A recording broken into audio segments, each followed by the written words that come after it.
क्या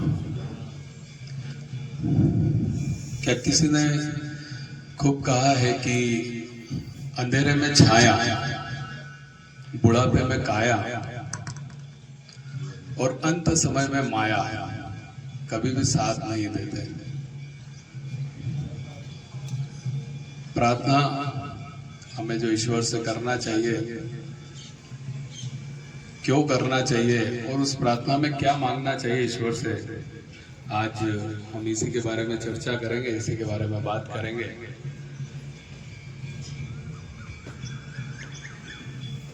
जो भक्त प्रहलाद थे, उन्होंने भगवान से मांगा कि मुझे ऐसा वर दो भगवान कि मेरी कुछ मांगने की इच्छा ही न हो, मैं कुछ मांग न पाऊं, मेरी मांगने की सारी इच्छाएं खत्म हो जाए।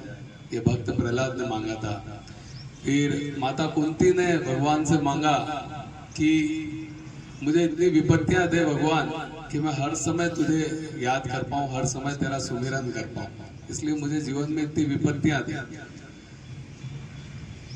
एक महाराजा श्रीपति थे, उन्होंने मांगा कि मुझे 10,000 कान दे भगवान, ताकि मैं उन 10,000 कानों से तेरी पावन लीलाओं को सुन पाऊं, उनका रसपान कर पाऊं, तो मुझे 10,000 कान दे।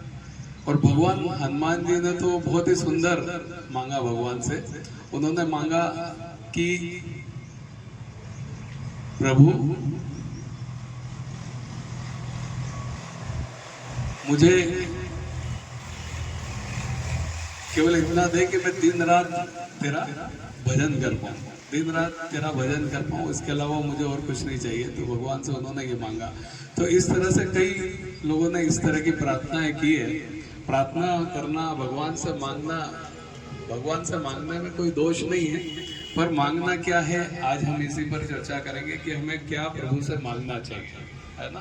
कि जब भी हम ईश्वर के दर पे जाते हैं, उनके दरवाजे पे जाते हैं, मंदिर जाते हैं, तो हमें क्या प्रार्थना करना चाहिए, उनसे क्या मांगना चाहिए। तो बहुत पुराने समय की बात थी। एक बहुत अच्छा आश्रम था जहाँ पर कई बच्चे रह के विद्यार्जन करते थे और काफ़ी अच्छा वहाँ का माहौल था। वहाँ जो गुरुदेव थे, और उस आश्रम का एक बहुत अच्छा नियम था, वहाँ सुबह रोज प्रार्थना होती थी, सभी बच्चे इकट्ठे होते थे, गुरुदेव भी साथ में होते थे और वो लोग सब मिलके प्रार्थना करते थे। तो सभी बच्चे देखते थे कि जो गुरुदेव प्रार्थना करते हैं साथ में, तो वो बिल्कुल स्थिर, बिल्कुल पत्थर की मूर्ति बनकर खड़े रहते हैं। उनके चेहरे पे ना तो कोई भाव होता है, ना उनके होठ हिलते हैं, ना होठ उनके, जैसे अपन प्रार्थना करते हैं तो अपन कई बार अपने होठ हिलते हैं, अंदर ही अंदर भी करते हैं, तो भी अपने भाव तो चेहरे पे आ जाते हैं कि अपन कुछ न कुछ मांग रहे हैं, लेकिन उनके चेहरे पे कोई भाव नहीं रहता, वो बिल्कुल मौन रहते। और इस तरह तो एक बच्चे को, सब बच्चे इस बात को वॉच करते थे। एक बच्चे ने फिर एक दिन गुरुदेव से पूछ ही लिया कि गुरुदेव बताइए क्या बात है, हम देखते हैं आपको, आप प्रार्थना में बिल्कुल भी मौन रहते हैं और बिल्कुल भी आप कोई, न तो आपके होठ हिलते हैं न कुछ, आप क्या करते क्या हैं। तो गुरुदेव उनको बताते हैं कि पुराना समय की, थोड़ा सा समय की बात है, मैं एक राज्य से गुजर रहा था, तो मैंने देखा कि एक राजा और एक भिखारी आमने सामने खड़े थे। जो भिखारी की स्थिति थी, बहुत दयनीय स्थिति थी, उसके कपड़े फटे पुराने थे, बहुत दुबला पतला, लीन थीन, बीमार सा, आंखें उसकी टिमटिमा रही, बहुत ही मतलब इतना लीन थीन, मतलब इतना दुबला पतला कि अब अभी इसके प्राण निकल जाए। ये खड़ा कैसे, ये समझ में नहीं आ रहा है कि इतना वीकनेस, इतनी दुर्बलता के साथ ये खड़ा कैसे। ठीक है, तो राजा और उसका संवाद चल रहा था। राजा ने कहा बताओ क्या चाहिए तुम्हें। तो भिखारी ने बड़ा सुंदर जवाब दिया। ये बात हमारे जो गुरुदेव जो देख रहे थे इस चीज को, उनके भी दिमाग में उतर गई और उनने भी इससे बहुत बड़ी शिक्षा अपने जीवन में ली। भिखारी ने कहा मैं तो आप तक के दरवाजे पे खड़ा हूँ, अब आप देख लीजिए मुझे क्या चाहिए। मेरी स्थिति, मेरी परिस्थिति सब बता रही है कि मुझे आपसे क्या चाहिए, मैं आपसे क्या मांगू। मांगने की कहाँ जरूरत है, मांगने की जरूरत है, आपको दिख ही रहा है कि मुझे क्या चाहिए। तो ये बात जो हमारे गुरुदेव होते हैं उनको समझ में आ जाती है कि कभी भी ईश्वर के यहाँ जाना तो कुछ मांगना नहीं, अपनी स्थिति, अपनी परिस्थिति से ऑटोमेटिक ही अपनी मांग का पता लग जाता है। इसके लिए बोलने की, प्रार्थना करने की जरूरत ही नहीं है। तो एक बहुत अच्छी बात उन्होंने इससे जीवन में सीखी कि जब हम पूर्ण विश्वास, पूर्ण आस्था, पूर्ण भाव के साथ भगवान से प्रार्थना करते हैं, भगवान को याद करते हैं, उनका सुमिरन करते हैं, तो फिर हमें कुछ मांगने की जरूरत नहीं है, वो हमें स्वतः मिल जाता है और उनकी कृपा हम पर बरस जाती है। तो ये एक छोटी सी कहानी है जो हमें सिखाती है कि जब भी हम भगवान के दर पे जाएं, मंदिर पे जाएं, तो मांगने की जरूरत नहीं। हमारी स्थिति, हमारी परिस्थिति बिना शब्द की हमें हमारी स्थिति बयां कर देगी कि हमें क्या चाहिए, और वो तो सब कुछ जानते हैं, है ना। उनसे मांगने की क्या जरूरत है, उन्हें सब पता है हमें क्या चाहिए और हमारे लिए क्या अच्छा है। तो ये छोटी सी कहानी थी जो हमें जीवन में बहुत बड़ा पाठ सिखाती है। बोलिए कृष्ण कन्हैया लाल की। जानकी बैठे हैं मेरे सीने में श्री राम, जानकी बैठे हैं मेरे सीने में,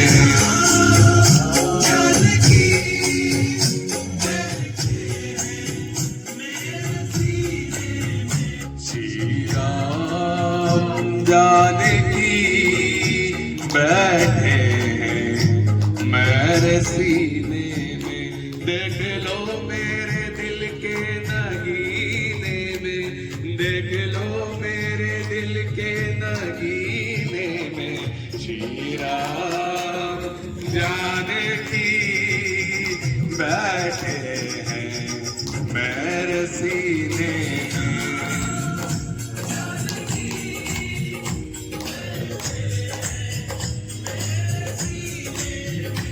मेरे राम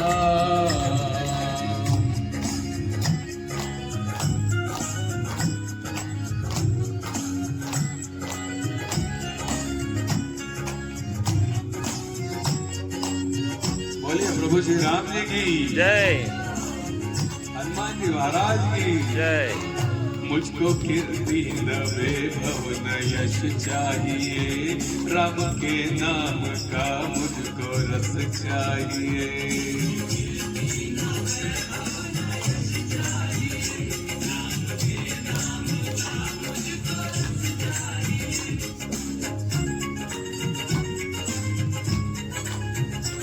मुझको कीर्ति न वैभव न यश चाहिए, राम के नाम का मुझको रस चाहिए।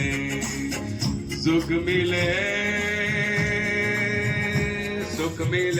ऐसे अमृत को पीने में, सुख मिले ऐसे अमृत को पीने में, श्री राम जानकी बैठे हैं मेरे सीने में, बैठे हैं मेरे सीने में, मेरे राम। धन्यवाद।